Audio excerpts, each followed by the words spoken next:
திருக்கோவிலூர் அடுத்து விளந்தை கிராமத்தில் நூற்றாண்டு பழமையான ஸ்ரீ மாரியம்மன் கோவிலில் செடல் திருவிழாவில் ஆயிரக்கணக்கான பக்தர்கள் நேர்த்திக்கடன் செலுத்தி வழிபாடு செய்தனர். கள்ளக்குறிச்சி மாவட்டம் திருக்கோவிலூர் வட்டம் விளந்தை கிராமத்தில் அமைந்துள்ள நூற்றாண்டு பழமையான அருள்மிகு ஸ்ரீ மாரியம்மன் கோவில் ஆடி மாதத்தை முன்னிட்டு நடைபெற்ற செடல் திருவிழாவில் ஆயிரக்கணக்கான பக்தர்கள் கலந்து கொண்டு நேர்த்திக்கடனை செலுத்தி அம்மனை வழிபட்டனர். இந்த ஆண்டிற்கான திருவிழா கடந்த ஜூலை மாதம் 28ஆம் தேதி கொடியேற்றத்துடன் துவங்கியது. தொடர்ந்து கூழ்வார்த்தல் நிகழ்ச்சி நடைபெற்றதுடன் தினமும் காலை மற்றும் மாலை வேளைகளில் சிறப்பு அபிஷேகம், தீபாராதனை மற்றும் அம்மன் வீதி உலா நடைபெற்றது. நேற்று மாலை முத்துப்பல்லக்கில் அம்மன் எழுந்தருளி வீதி உலா வந்து பக்தர்களுக்கு அருள் பாலித்தார். இன்று காலை சிறப்பு அபிஷேகம், தீபாராதனை மற்றும் பொங்கல் வைத்து பக்தர்கள் வழிபாடு நடத்தினர்.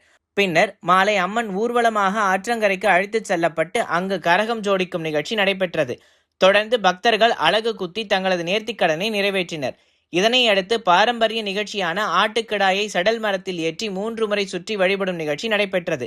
இதில் ஆட்டுக்கிடாய் எந்த திசையை நோக்கி தலையை திருப்புகின்றதோ அந்த திசை வலம் பெறும் என்பது பக்தர்களின் ஐதீகம்.